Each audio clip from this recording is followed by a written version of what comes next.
Welcome, everybody, to Heart of the Wild, the podcast where we talk all things wildlife, everything animals, and the humans that are protecting them, one amazing story at a time. I was very excited and also a little bit nervous about this episode because there's so much going on in the world.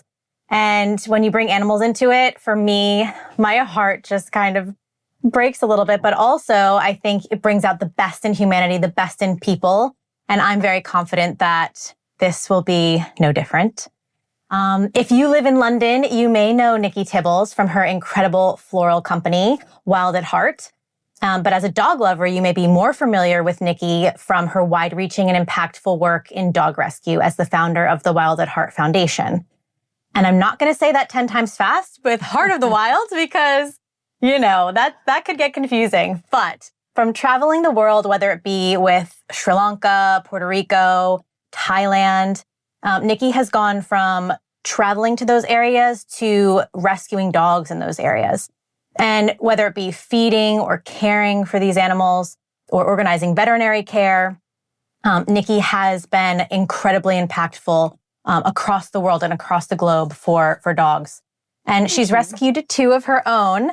You're welcome. 5. Oh my God. Okay. Currently, yes. 5. Plus 2 more coming. And maybe 7.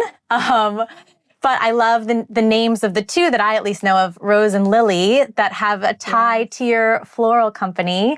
I just love that. And we're going to talk about all of them. We'll talk about There's a lot. That could very easily take up an hour, yes. Okay, so just get ready for that. From Puerto Rico, Rose and Lily that I know of. Yeah. And then expanded from the individual rescue work that you've been doing to rehoming, to sterilization, to education, to care and beyond. And this month, we're so excited to be talking about an incredible and life-changing trip that Nikki took to, and I say this month, February. This is going to come out a little bit later, but that Nikki took to the Ukraine and helping dogs and the supporters of those dogs in a war-torn country. So this episode is for anybody who is deeply in love with animals and dogs, has a desire to make an impact in the world, and knows that there's hope and good as well. With a beautiful heart and a mission to help animals around the globe, I am so happy and honored to welcome Nikki Tibbles to Heart of the Wild. Thank you so much. Thank you. And I am so happy to be here. So thank you so much for inviting me and having me here. And it's wonderful to see you again. So thank you. Good to see you as well. Thank you. I just want to kind of get started, and I really want to hear about this mission trip that you did in the Ukraine. And first of all, what pulled you to the Ukraine and made you want to take the trip in the first place? Oh, what made me want to go to a war-torn country? I don't know how to put so many of my feelings and emotions and experiences about my trip to Ukraine into words. When the war broke out, when Russia invaded Ukraine 4 years ago on the 24th of February, we as a charity, the Wild at Heart Foundation, we raised quite a considerable sum for us, about £200,000, to help animals and people, always people with their animals in Ukraine. And we bought, we worked with 2 charities, one in Romania, one in Poland, Sava's Safe Haven in Romania, and another amazing charity in Poland. And we provided porta cabins. The idea was that there were so many people fleeing the Ukraine with their pets. And that was tragic and heartbreaking to see, but people were bringing their children, their dogs under their arms, their belongings on their backs. And we just wanted to help those people with their animals that were fleeing. So we tried to facilitate that in terms of porta cabins for immediate blood testing, for vaccinations, for all of the things that people needed to be able to bring their animals into Europe, essentially, to Romania, to Poland, and then wherever the onward journey would be taking them. So I've always had, a draw to Ukraine. for some reason, I mean, so much about its history and its culture and its people have always fascinated me. And it's just, I don't know. And now having been there, it's, again, the people I have met were just the most extraordinary people in every single way. And so I guess our journey with Ukraine started, sadly, for 4 years ago. And we have continued to support.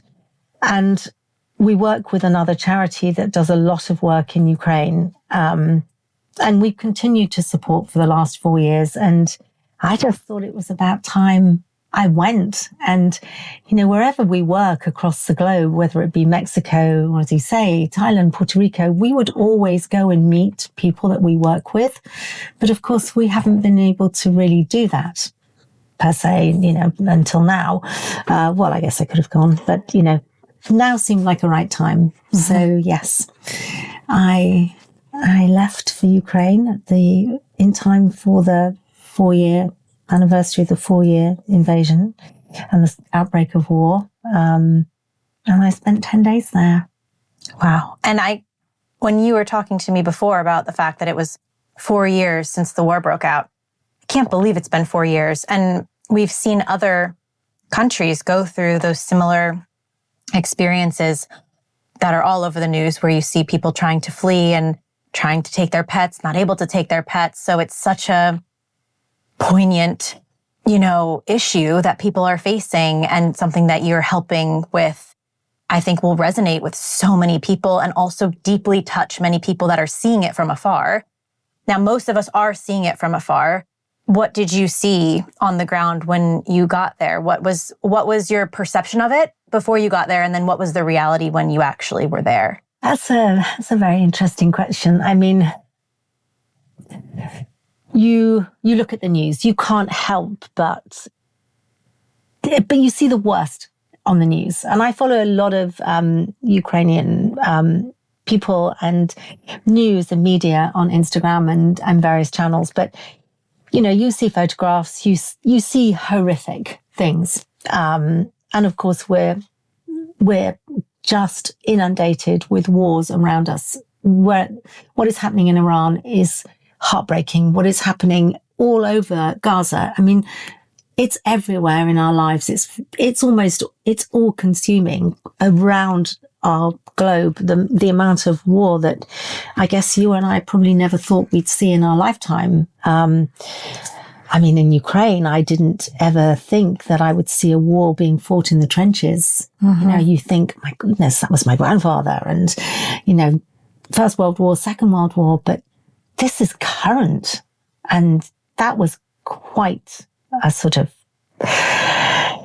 a moment of seeing so many things. I mean, I don't know what I was really going to expect. You know, obviously we see images, we read the news. I think it's about 8 million people have fled Ukraine since the outbreak of war.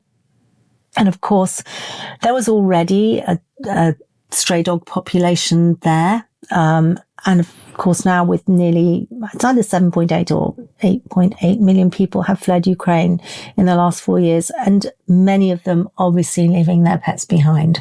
So I knew that there was going to be, you know, a lot of things that obviously really want to see. But having, I guess, traveled and worked in so many other countries, and especially in places like Puerto Rico, Romania, I am not used. Of course, I live a fabulous first world life here in sunny London and in the country with my dogs. But, you know, I don't know if you can ever prepare yourself for something like this. But what I do know is when I am there, wherever I am, it's the most extraordinary feeling. You're able to do something that clearly can make lasting change. Mm-hmm. And for me, that's almost the best feeling in the world.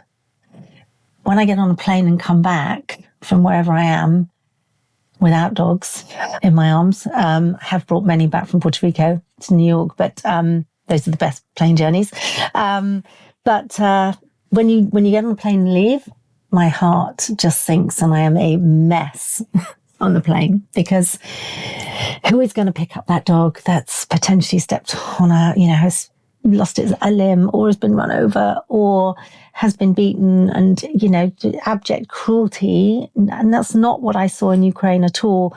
But who is going to just do those things? And, then you feel a little bit powerless. But it's always going with the knowledge that you are going to help to make a difference to animals and to the people that are caring for them. Mm-hmm. It's so, I wonder sort of like if while you're in that moment, and I don't know the answer to this, but while you're in those moments and you are on the ground, if you conjure up almost this like out of body strength that allows you to be there, seeing these things that maybe we're not meant to see. Like, as you said, we never would have thought that we would be living through war. I certainly didn't. And that is our reality. And, it's heartbreaking to understand and witness what these people are going through, but also what these animals are going through. For me, I find it even more difficult because they don't have a voice. They don't have a choice. They don't have a pathway out.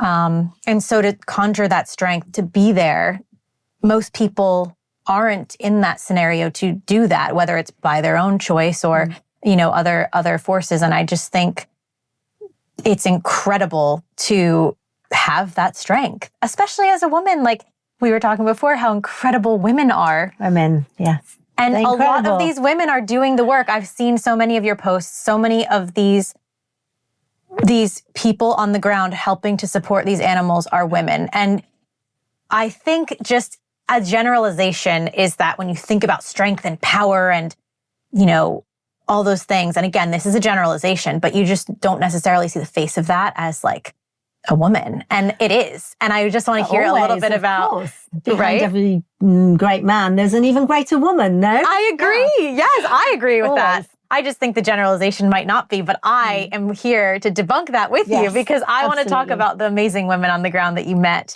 I know you talked on your Instagram about Anna as one example, and would love to hear about her and then any other of the amazing women on the ground who are supporting these animals. I mean, just to answer or go back to your first point for a second, it is.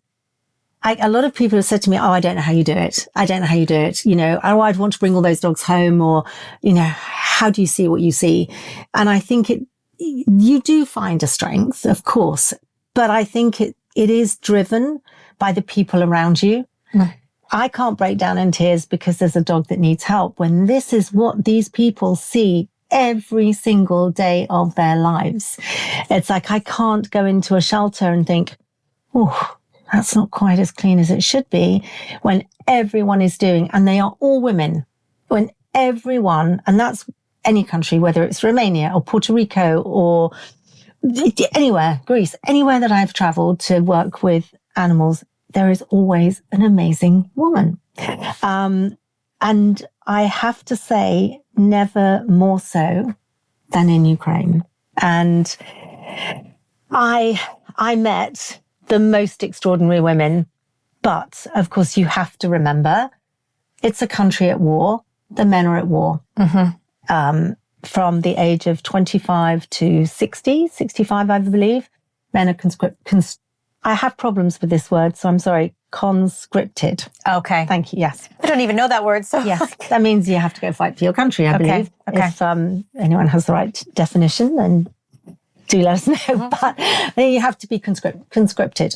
Zelensky, who I love and admire as a man, I don't care what anyone else thinks. I truly believe that man is amazing. And when you look at all the other potential white men leading countries at the moment, Anyway, I love him. Probably not allowed to say too much about that, but that's fine. Yes, that's fine. You can cut that bit out. No, it's fine. Zelensky, I have a huge amount of respect and admiration for. And currently, there are no young men under the age of 25 having to go to war. Who is going to rebuild your country? Who will be able to go to universities and have an education in order to take your country further and regrow and, get back to the amazing country it once was and actually still is. But the people I met when I was out there were all women. So, of course, men are at war. There's bound to be more women than men. But they have embraced their life. Every single day we would wake up, there could be a power shortage or power outage. Every building has a generator. You might not know if you're going to have running water, hot water, might not be able to cook. But every single day, everyone I met faces their day with a smile and helping each other. These women are dedicating their lives to helping communities. And I have never seen anything quite like it. And I am, again, so grateful for those moments when there are the sirens are going off. And I didn't pick up on them, but the dogs pick up on them. Oh, wow. And they start howling and barking before I even heard or anyone else heard. And I said, why are the dogs howling? And they're like, you hear the sirens? And so, but life goes on. No one runs for a shelter. Life continues. You can hear the bombs dropping in the distance. Your GPS will go because there might be a drone attack, and everyone continues. Life continues. You will drive past, sort of checkpoints. You will drive past, they call these dragon's teeth, which are these giant cement sort of, you can only imagine they're cement. These giant sort of, they are like teeth. Are they like barriers? They're like barriers for tanks. And we drove past so many times, the areas that are trenches that are being, the security everywhere, obviously. And I never ever thought I would see that in, as we were saying, in our lifetime. But, always I was with women. The vets that I met, women.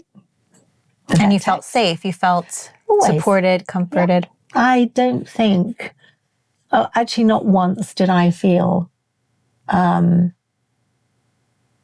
any danger, or did I even think about it for a second. And I am so desperate to go back. But yes, there was not once. People are happy. They go about their day. The many people I've met, and we can talk about each one in more detail, but, they get on with their life. They do things for each other. They support each other. And there are these amazing communities within the rescue community that everyone sort of talks to each other. And, if there is a dog that someone has seen on the side of the road that's injured, someone will go fetch it. So everyone has their sort of feeding routes that cover areas, and then they protect and look after the welfare of all of those dogs in those areas. It's this incredible network of amazing, amazing women. That is actually surprising to me that it's so organized. And I wonder if these women, if you could talk a little bit about what they're doing on the ground, and if these women were previously in that sort of industry before, or if this is something that they pivoted into after the war broke out. I'm just so curious about their lives there and how they're supporting the animals. Yeah. One of the biggest differences I noticed, and I'm sure this was not so important pre the war, is sterilization of animals. Obviously, the stray dog situation was not great, I imagine. And of course, with that number of people fleeing the country and the animals left behind, everyone recognizes there is even when you're, running from air raid siren to powerless home, for example, everyone is very aware of sterilization now. And that is so, so important, which then leads me into the sort of the amazing women I met. This incredible vet, Anna, she runs sterilization clinics. She's based in Odessa, but she runs sterilization clinics. She has this network, this extraordinary network of up to sort of 4 or 5 hours in a circle around Odessa, a 4 or 5 hour drive on not the best roads, let me tell you. I mean, dangerous. Not saying potholes. I see. It's literally infrastructure-wise, yes. So not that, you're not getting onto the M4 and driving. It's not that. But obviously, people are working with Anna. I met a lot of Annas, but Anna, this amazing vet, she has this extraordinary network of volunteers. She runs clinics. We are now helping support those clinics. So we are paying for a lot of sterilizations with the vets that we met. They have volunteers all over, and she will run a sterilization clinic alongside her normal work, for example. And she has vet techs there, and they bring the animals in, they sterilize them, then they go back to the communities to be looked after. And, we were in a position where we could go collect 15 dogs and bring them to her to be sterilized. And that's her network of people. And again, it's women who are collecting the dogs, driving them, waiting, taking them back, taking care of them. And they have names for all these dogs. And Anna was extraordinary. And we are working together with the charity I went out with, Wildlife and Welfare, who again have been working in Ukraine for a long time, to organize mass sterilizations sort of around currently the Odessa region, and down to Satoka, where the Russians first invaded. We're doing that with Anna. And, everything is in her stride. There's no one there to collect the 15 dogs on the side of the road. Not a problem. We find someone. It's that extraordinary can-do attitude. Yeah. And it happens. It might take a bit longer than we all might like sometimes. But again, that's our first world problem of instant anything. Gratification. Exactly. Yes. Yeah. So, the dogs arrived, they were sterilized, they go back, we take food, they're vaccinated, obviously, because, you have to keep dogs safe. There's no point in sterilizing if, they're not vaccinated for rabies, and we can treat for heartworm. I mean, we will do everything for them and fund that currently. So Anna was amazing. 7 days a week. I think she's got like 20 dogs and 20 cats at home. Oh my gosh. And I think, that's a dream, honestly. That is a dream, yes. And again, everyone I met, they are rescuing, they are saving, they're providing emergency care, they're providing food. Oh, and they have all these animals at home as well. I have my 5 dogs at home.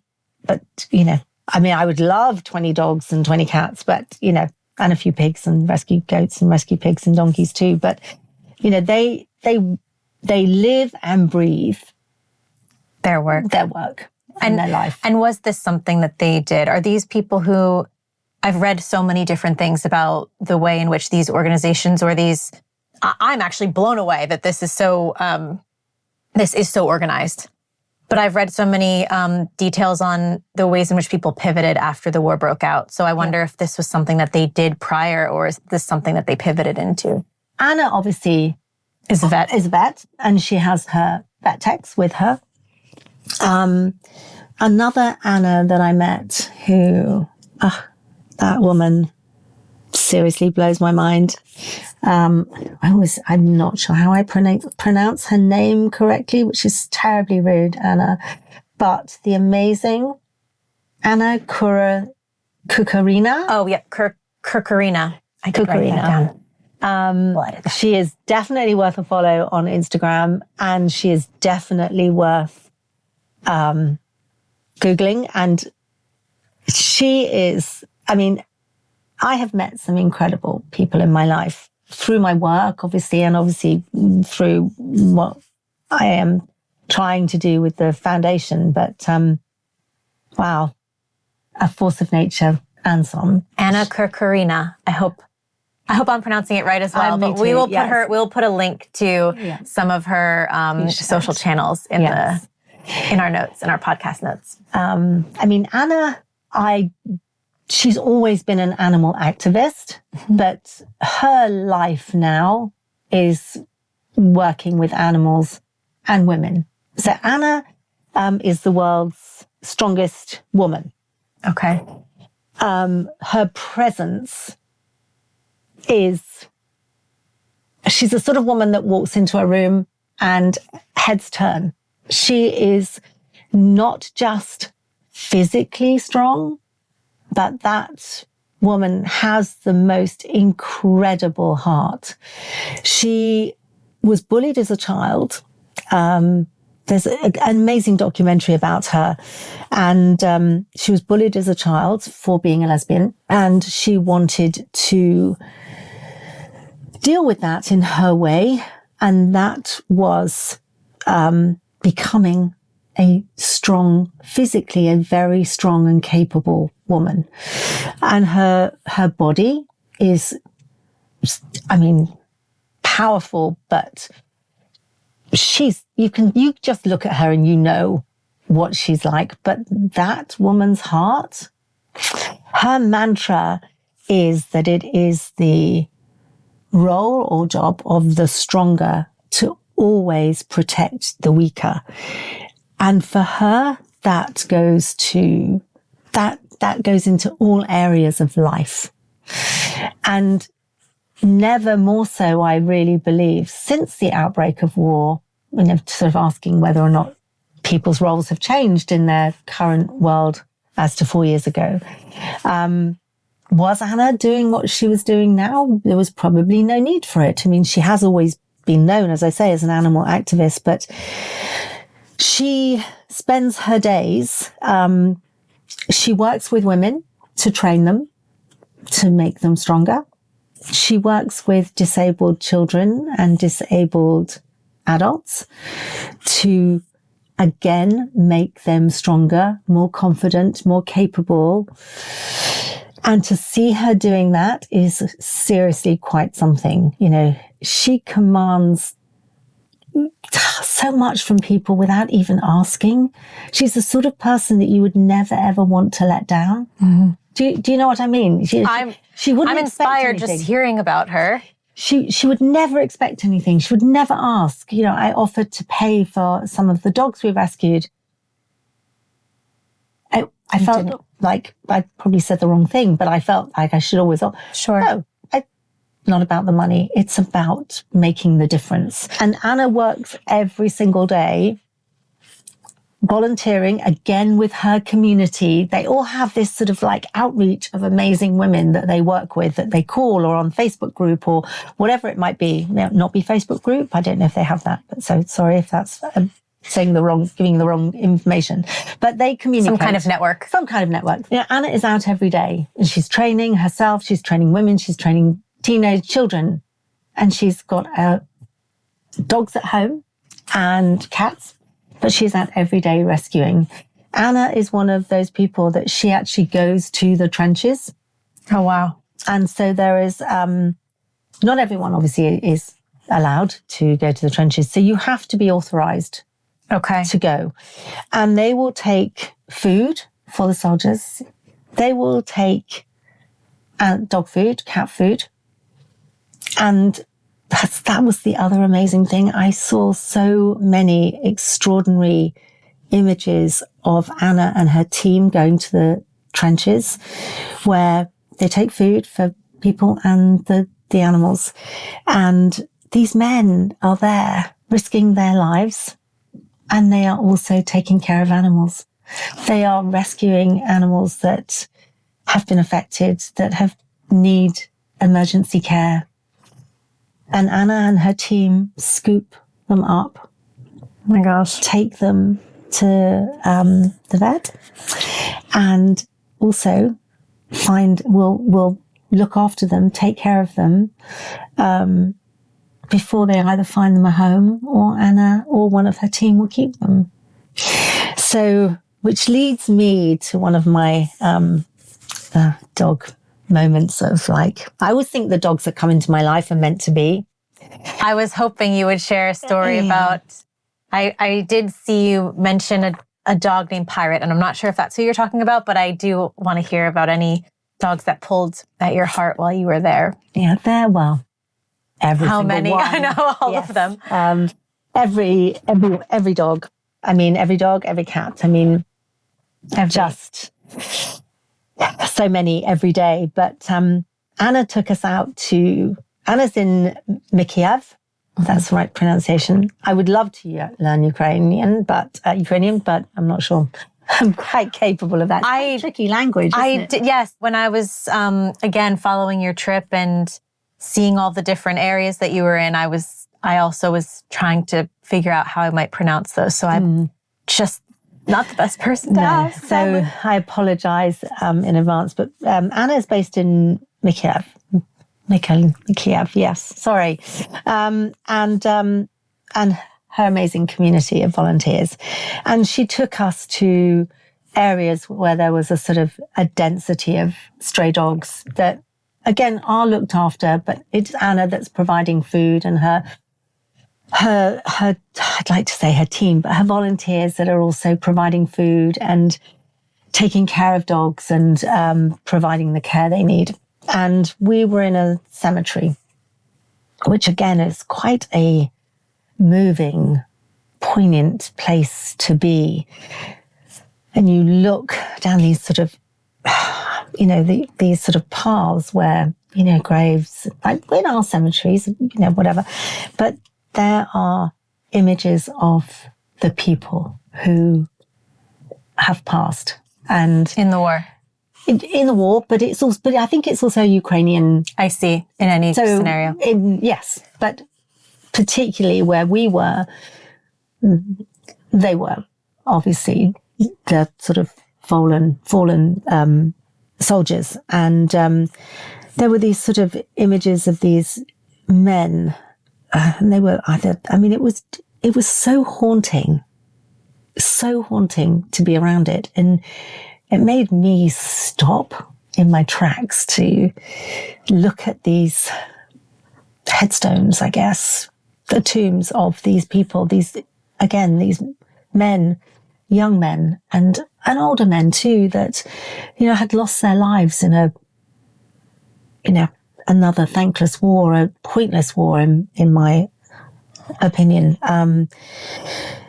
And that was quite a moment of reality of actually where you were and where you are and what people are living. And people everyone you met has lost someone, and but that is now part of their lives. And there were also a lot of animals in these cemeteries, and that we fed, we took care of with Anna, and she introduced us again to more people that she helps every single day. And as we were leaving, I saw this puppy. He couldn't have been more than 7-8 weeks old, maybe. And he'd obviously smelt the food when all the other dogs were around, when I was feeding the dogs. But he wouldn't come anywhere near me. And I waited and waited until everyone had gone. And I walked down towards this little dog. Pitifully thin. And it was -10. It was cold, bitterly, bitterly cold. And he was on his own, terrified of his own shadow, wouldn't come anywhere near me or any of the amazing people I was traveling with. And I spent 2.5 hours having this little puppy come to me. I would drop food and it would come a bit closer, and I'd drop a little bit more and it would come closer, then it would go away. It took me 2.5 hours to get that little dog into a crate, which Anna helped me do. And earlier that day, Anna had bought me some roses because I do flowers. And she'd taken us all for lunch, and, that's the other amazing thing about her spirit of hospitality. Everyone wants to give you something, whatever it might be. And they have so little, in a war. Exactly. And, Anna had taken us for lunch and she'd bought me red roses. And because she knew I was a florist, she took me to a flower shop. I thought she was buying flowers for someone else. And she said, what are your favorite flowers? And I was like, well, I love roses. And they had these beautiful red roses. She bought me these red roses and she bought them and she gave them to me. And it was like, oh my God, no one ever gives me flowers, It's like, I would have never thought no one ever gives me flowers. So for that reason in itself, I was just incredibly grateful. And the roses were in the back of the car we were traveling in. And this little dog, I could not leave him. I would have stayed there all night. I said, look, guys, if you want to go, I'm going to stay. I would have stayed in that cemetery all night until I got this little dog. And we were carrying travel crates to give to volunteers for them to help get dogs from wherever they are to vets and all that sort of thing. And, thanks to Anna, again, we managed to get this little dog in a corner into one of our crates. And he howled and howled and howled. It was like he was being tortured and beaten. Anytime I went close to him, he literally just the noise that was coming out of this tiny little soul was blood curdling. Anyway, we got him in the crate and we got him in the back of the car. And you see those images of dogs where literally their head is like almost to the floor. And he had his back to me, but the roses were on his top of his crate. Okay. And it was like, oh my goodness, if it had been a girl, I would have called a Rose, but obviously he was a boy. And I've now called him Bruno because he's like a sort of bear. Not that you would have known at the time, but got him in the crate and I was like, what are we going to do with him now? Because I wasn't going to leave him, but I hadn't actually thought about what we were going to do with him. No, never. It's like, okay, let's just get that dog. And without even asking, Anna took him. See, it wasn't even an issue. Yeah. And Anna took him. We called him Bruno. And Anna was sending me videos after we left. And within a couple of days, he was a different dog. He couldn't go near another dog. If another dog came near him, he screamed and screamed and screamed. If you went to touch him, he screamed. Terrified. And within a couple of days, a different dog. Within 4 days, that dog was playing with Anna's dog. Bruno was playing with Anna's dog and my little puppy. Oh my gosh. That Anna rescued from the trenches from Herschel. And it's extraordinary. That's incredible. Incredible. And also, where is Bruno with Anna now?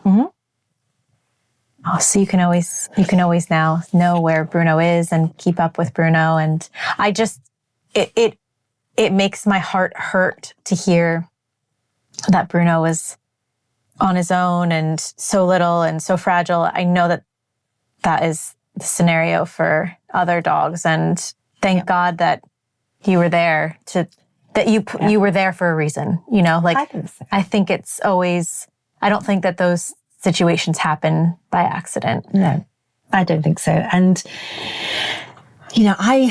I just knew that I couldn't leave him another night. I mean, he was pitifully thin. It was -10. He was on his own and terrified. I couldn't have left him. And Anna, without question, I mean, there wasn't even a discussion. He was going to stay with Anna. And Anna's found him a home with one of her volunteers. And another amazing woman that works with her. And he's going to have a very happy life. So that's where there's so many sort of threads in everything that you've said. Just first of all, like the heart that you have, that all these women have, that trumps, that's bigger than themselves, that trumps the evil that is happening in the war. the men that are on the front lines that are helping the animals at the same time. Like, I think it just shows the humanity that everyone still has, and that, again, is so much bigger and stronger than the negativity that I think we're seeing more so in the news and the media. Yes, exactly. And like, this is the true thing that people have in their hearts, like the kindness, the love, the giving, the grace. That's what we talked about before we even started talking, like that hope that you came away with. I mean, it just makes me have a lot of faith in the world, despite all of the crazy things that are going on. That I love hearing that. And then to hear this sort of like tangible story of the happy ending with Bruno, that really came full circle just to show that. I mean, I can send you videos and photographs. You will see this dog trembling in fear and cold, to a few days later sitting in Anna's garden, like, he just someone loves me. Someone loves him. That's all they need. Someone had shown him kindness. And just talking about kindness, I would not want anyone to think that there was abject cruelty in Ukraine. This is not a country where animals are abused. I'm sure there is in every country, of course. I would be naive to think not, or any other way, and I saw a lot of dogs that were on chains that I would prefer them not to be out in the cold and the chains, but, on a chain. But, a lot of countries that I've visited and that we work in, there is a lot of cruelty to animals and dogs and cats in every animal. I didn't feel or experience that. A lot of dogs we met, I wish they were living a different life rather than being chained up outside someone's property, because they're used as guard dogs. It's like a doorbell, I see. And that still continues, obviously. But, they're fed, they have water, they may be cold. It's not what you and I perceive for our dogs or would want for our dogs here. But it is what it is, and you have to respect that. And that is very much also a cultural thing and a generational moment where it was the older people who would have their dogs outside, but then the younger generation have their dogs with them, or, they have a different attitude potentially. If I'm allowed to, it's an observation, whether it's correct or not. Thank you. Absolutely. But, that everyone just wanted to make a difference and to help. And I think that this has also given people, and I want to be so careful about what I say, but, it gives people a sense of purpose. And that doesn't mean they didn't have a sense of purpose before, but it's a different maybe sense of purpose. And again, going back to your question, sorry if I ramble off on some other tangent and stop me. But another woman I met, two amazing women at least I met, they'd lost their job. So again, they probably always had that love in their heart for animals. And maybe now is their opportunity to actually do something about it. And, Jana, who I met, she had lost her job. Her husband was at war away. She had a friend, amazing man, helping her, a young guy, that would come out and help her feed the dogs on her feeding route. But, Jana, again, is an extraordinary woman. So we have Anna the vet, we have Anna, the world's strongest woman. We've got Jana, who, again, works with feeding dogs and welfare and sterilization. And again, this Anessa, again, I'm not sure if I've pronounced that correctly. She again has her own feeding routes, and she took us for an afternoon to where she feeds all her dogs. And we rescued a swan. She would be very welcome here in England. Amazing. We just love swans here. I love swans. I mean, they are just, I love the way that their necks, like I have got some photographs which the swans that she'd already rescued were in under a heat lamp, and their necks made a heart. It was just beautiful. They're majestic. They're incredible. They're just magic. I think that the stories that you have told, I was asking because, you know, a lot of the stories that you've told remind me of some of the women that I've met here in England who have come over from the Ukraine. And some of them used to be doctors, or they used to be lawyers, or they used to be any other sort of profession, but now they've totally changed their trajectory of their career out of necessity because of the upheaval of the war. And they're doing something completely different. And so I was wondering if that might have been the case. So it sounds like Jana might have been in that. Yeah. Jana really, again, works with a whole team of volunteers. And she's based just outside of Odessa. And Jana looks after dogs sort of more or less from Odessa all the way down to Zatoka. And we drove there, and we drove with her, and we stopped at a derelict building or a petrol station or a truck stop, you know, lorry parking moment, or the back of a restaurant. I mean, we'd be stopping every 5 minutes or so. And the dogs hear her car. They know she's coming. And there's no they're dogs. excited. You're thinking, okay, why are we stopping here? You know, we're in the middle of nowhere. There's nothing around. Yeah. And she pulls up and the dogs start coming. Like 5, 10, 20, 50. Oh my gosh. And she knows every single one of those dogs. And this is where we met Pirate with Jana. Yes. And she feeds them. She has chicken carcasses. I think she gets from local vets who help her. Yes. And we had also bought, 2 tons of dog food to distribute while we were out there. And I also filled up a van with dog food, crates, flea and tick treatment, etc., that we purchased in Romania. I brought in from Romania. And so we're with Jana for 2 days, Jana. And it's like, she does not stop. It's like, you get out of the car, feed the dogs come running, you feed the dogs, she checks them, she tells me what she thinks they need. And we just keep going and going and going. It's like the fairy dog mother. And again, an amazing, beautiful woman with the biggest heart. And we keep stopping and we keep stopping. And then we get closer and closer to Zatoka. We're on a road. And because a lot of the road dogs do live on the side of these very busy roads. And we were on where we stopped at one occasion, actually where we saw Pirate. It was quite a busy road. And the cars just kept going. So I'm like out in the middle of the road going, stop. She's like, whoa. I'm like, yeah. Anyway, we managed to stop care. I'm going to do what I need to do for this dog. I'm going to stop the traffic for all the right reasons. And I saw this dog coming towards her, very, very skinny with, you could see his ribs, but he just did not look well. And I had a conversation with Jana, and she went back to collect him later on that day and took him to the vet. And she and I both knew there was something wrong with him. Mm-hmm. And, I sat on the floor.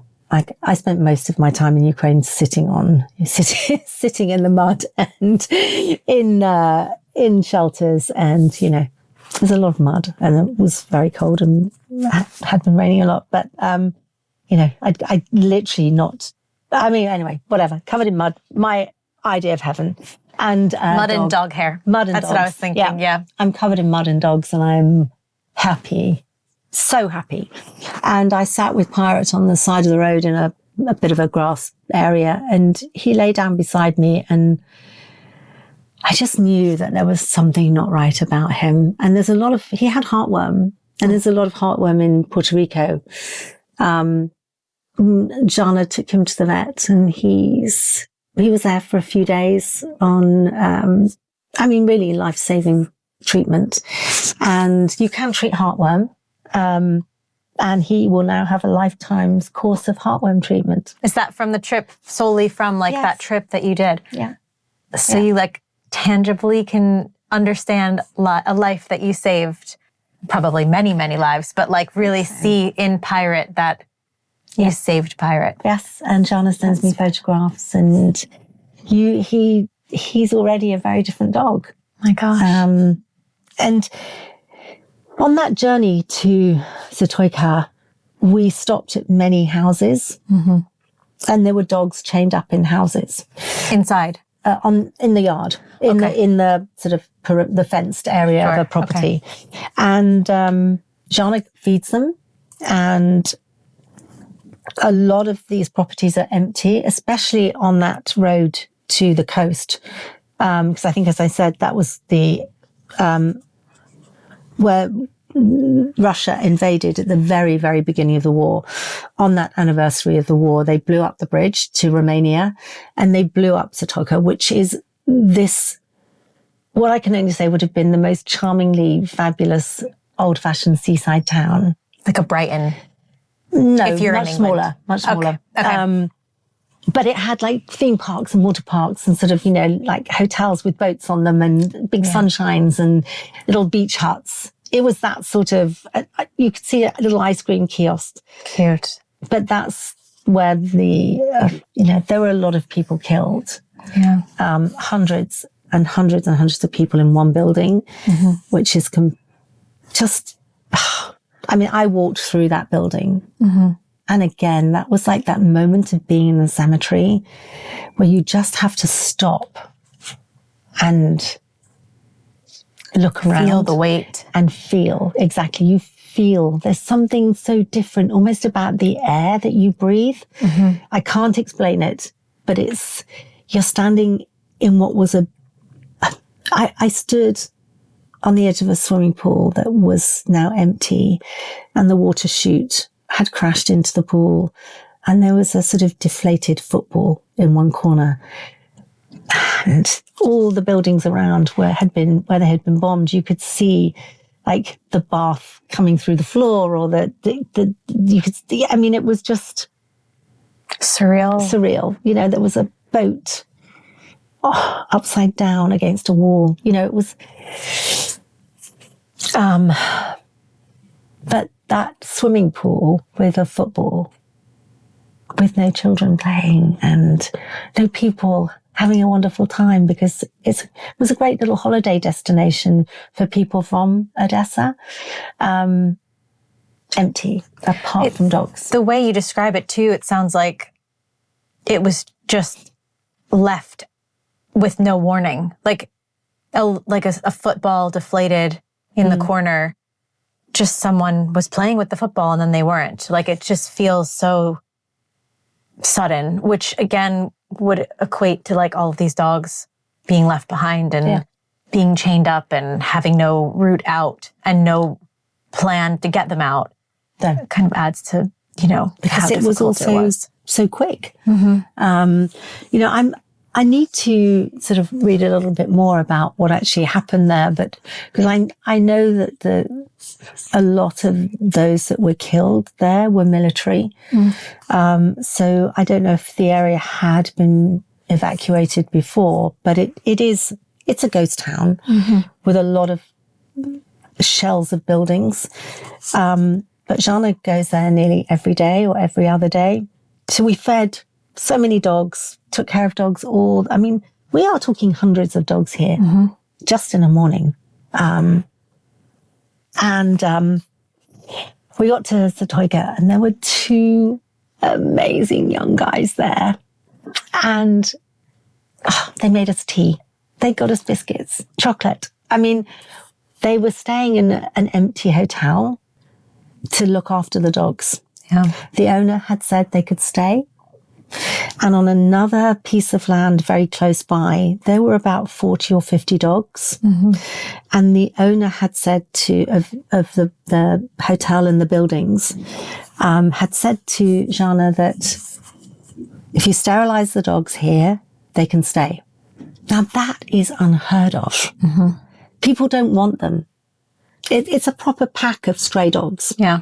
But what a good what a good solution. Amazing. You know? Yes. Sterilize. Yes. And the dogs can stay. Yes. Rather than, euthanize or yes. Yeah.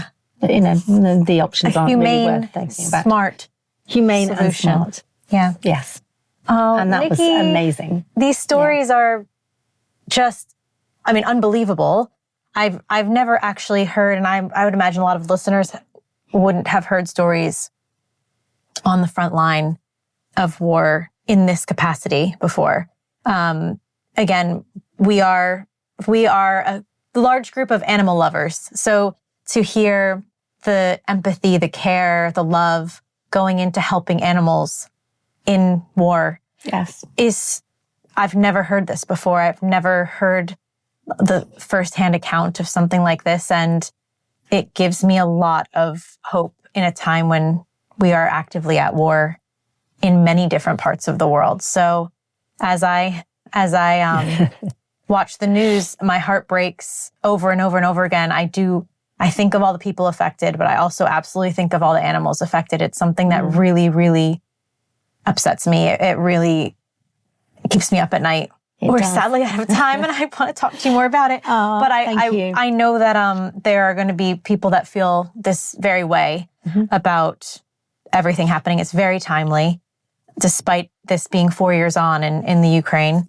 I wonder what people can do to help support you in your work and the work of these incredible women and men in the Ukraine. Yes. Let's not forget the men. They are fighting for their country. They're fighting for their country. Yes. They're amazing. Yeah. But in the capacity of, supporting the animals that were left behind and that are currently fighting for their lives, I wonder what people can do here. Donations obviously are going to help. I have a Just Giving page on my Instagram, which is Nikki Tibbles Wild at Heart. We'll put that in the show notes as well for anybody that can just click right go to Nikki's page or YouTube and Spotify. Couldn't think of that. So any which way you can find it, donate, please. Thank you. I have kept the Just Giving open for another year because I would like in a year's time for there to be no war. Of course, we all would like that. That would be a dream. But I am I plan to go back in the summer to Kyiv. I have spoken to many people there. And again, I want to see what's happening throughout Ukraine and that area. Kyiv is obviously under a lot of, it's been very badly hit by the war. So I will be back. I'm going back. We have our first clinic in about 3 months, I believe, which is with Jana down in the old seaside town of Satoka, where we are aiming to sterilize 400 cats and dogs in a week with the help of the lovely Annas. And so the money that we raise will go directly to where it is most needed. I support Jana with all the food and veterinary care and sterilizations for all of her dogs and cats. Let's not forget cats. That's how Pirates treatment is being funded from the money that I have very brilliantly raised, thanks to everyone who's donated. So every penny I raise will go towards sterilization. It will go towards food. It will go towards vaccinations. It will go towards emergency veterinary care. It will go towards helping people help animals, because that's the most important thing. We need to enable people who are so passionate about what they are doing in Ukraine. We need to help them do what they care about most.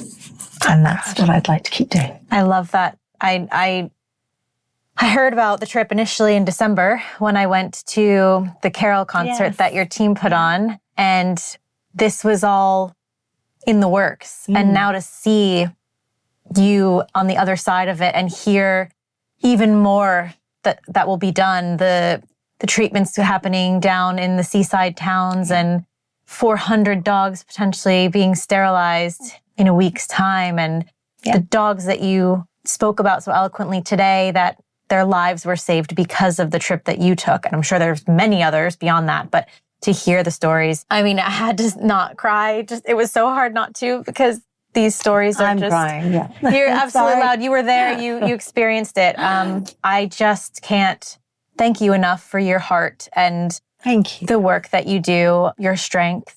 It's a very, very heavy time in the world. And what more can we ask for than to see love and compassion and help and people helping animals? People helping people, but people helping animals really just uplifts, It's me and isn't it? yeah. And I think, when you asked me about my trip and what I came away with, it is a remarkable feeling of hope and kindness. And that's what our world should be filled with every single day of our lives, no matter who we are and where we are. It takes nothing to be kind to a person or an animal. I agree. A smile will change someone's day. I agree. Yeah. Thank you, Nikki. Thank you, you. everyone, for listening. Again, please take a look on Nikki's social pages, on our show notes to donate. As always, let the heart of the wild inspire not just awe, but action. And I don't think that could ever be more true than today's episode and the stories that we've heard today. And we will see you very soon. Thank you. Thank you so much for having me today. Thank you for coming. Thank you. Bye. Bye.